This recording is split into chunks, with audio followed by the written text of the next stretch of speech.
मदन एक गुब्बारे वाला है। वो एक स्कूल के बाहर गुब्बारे बेचता है। गुब्बारे ले लो, लाल हरे नीले पीले गुब्बारे, रंग भरे और प्यारे प्यारे गुब्बारे। मदन की आवाज सुनते ही बच्चे उसकी ओर दौड़े चले आते। मुझे लाल गुब्बारा। ये लो। मुझे नीला। नीला तुम्हारा हुआ। मुझे गुलाबी गुब्बारा। गुलाबी। नहीं नहीं, हरा।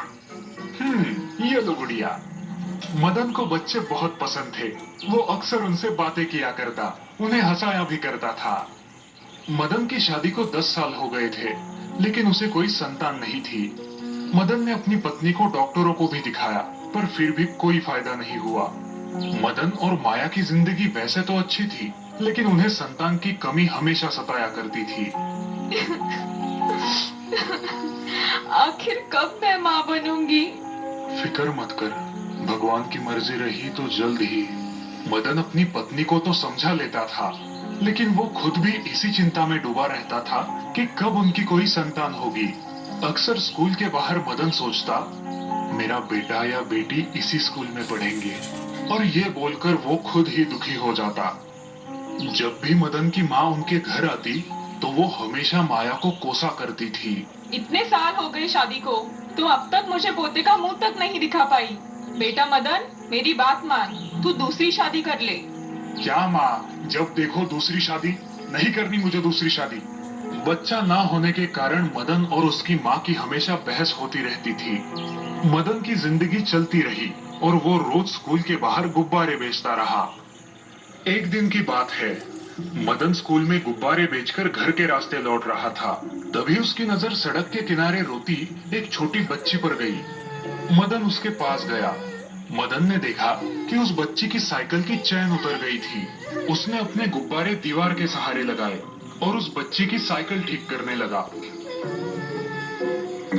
मदन ने उस बच्ची को एक गुब्बारा दिया और फिर वो उसे बाय करके चली गई। ये सब एक परी देख रही थी। वो मदन के पास आई। मदन, तुमने तो उस रोती हुई बच्ची को हंसा दिया। तुम बहुत अच्छे हो, लेकिन मैं जानती हूँ कि तुम्हें भी बहुत दुख है। दुख तो है, लेकिन उसका समाधान नहीं है।